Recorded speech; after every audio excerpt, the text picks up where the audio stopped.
Once your watercolour is dried, and you can notice it's just a tint, I'm going to wet again where I want the ink to go.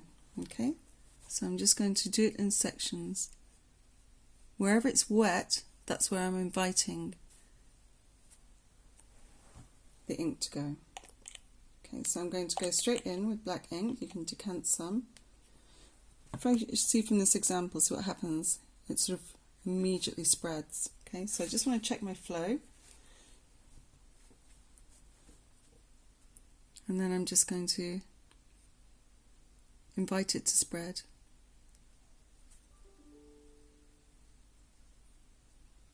Okay.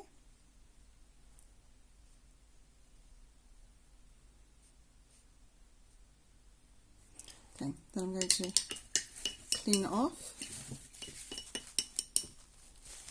dry off my brush, and I'm going to just wet the next section that I'd like the ink to travel in.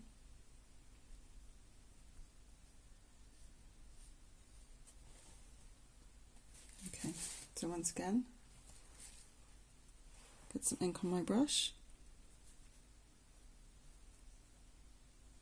I did check the flow beforehand.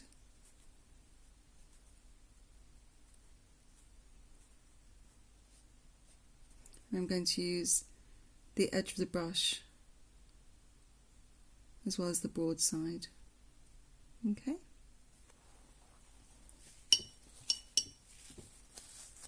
Clean off my brush again, and then I'm going to wet the next section I'd like the ink to go. I'm just going to check my flow, don't want it too wet. And a little bit more. I may be able to pull some of this.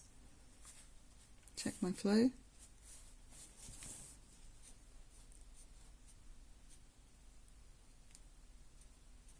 Okay. I've got a section that I'd like to do a bit darker. So I'm just going to wet that area, and I'm going to actually draw with the water where I'd like the ink to go. So it can be quite creative. Okay, there's quite a lot of water there. Can maybe take a little bit off. Okay. Got full ink on my brush, and then I'm just going to dab it in. I'm just going to help it travel a little bit there. It'll just travel in the wet areas, but I am looking for strong contrast. Okay. What I might do as well, I haven't got enough of a contrast here, so I'm going to back in with my ink and let that bleed out. So I've just touched that, dry it off a little bit, and let it bleed out again. Cleaning off my brush, just taking off the excess ink, and then I'm just gonna, I'm not gonna go and make sure there's a space here, because I don't want it to bleed all the way through. It's kind of like quite dark that already, probably didn't want it quite as dark as that.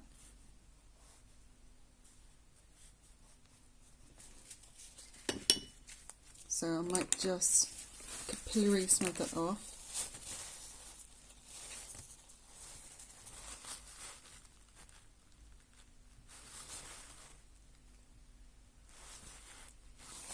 Or I might just go with it. Let's go with it. Maybe when you do it, just kind of like clean your brush off a little bit more. And I'm just going to dab in. And I am literally just dabbing in the ink on my brush. Okay. So I'm going to do a section at the bottom, similar to how I did the higher up. And I'm just definitely going to clean my brush here, make sure you get off all the excess ink.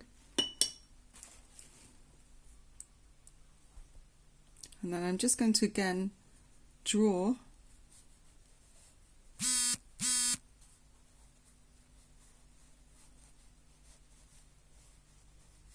with my brush.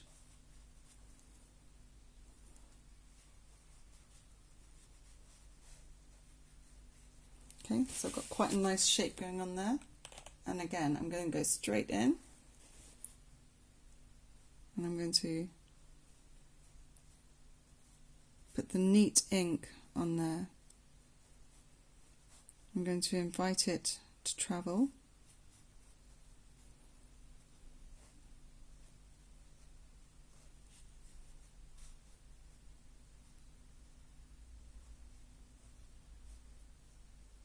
So it's quite wet, but to get the effect I want, I really need to keep it quite wet. Okay, I think I need to balance this drawing up a little bit because it's much darker at the bottom than it is at the top. So let me just see what I can do at the top here. I'm just going to wet it again.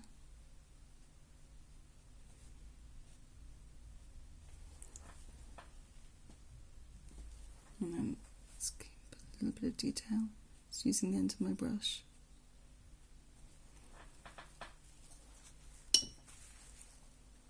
I'm going to use a smaller brush just to refine this. So it's wet, I'm inviting the ink to travel. Okay. So this is pen and wash. So once it's dry, I will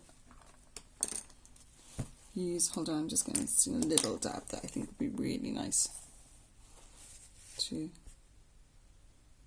just for contrasts.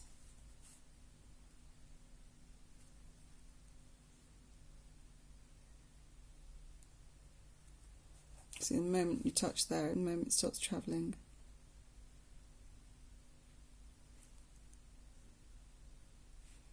Okay.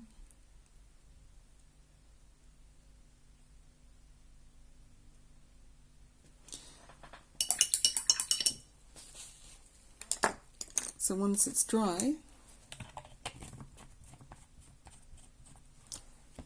I will use my pencil to add more detail.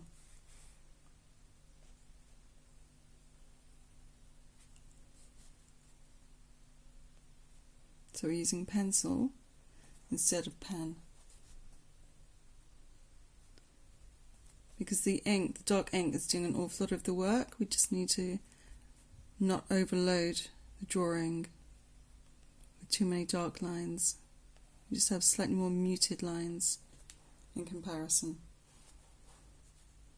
Also, it's very, very effective just using pencil. So this is down to just mark making now. Ideally, you'll wait for it all to dry, and you can just vary the marks you make.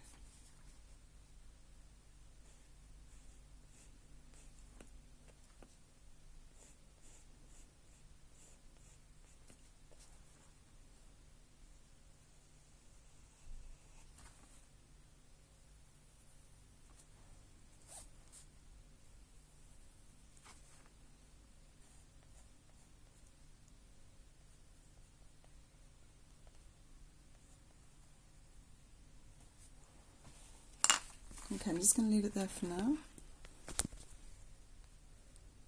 to get the idea. I'll send you some more examples as well. Okay, take care.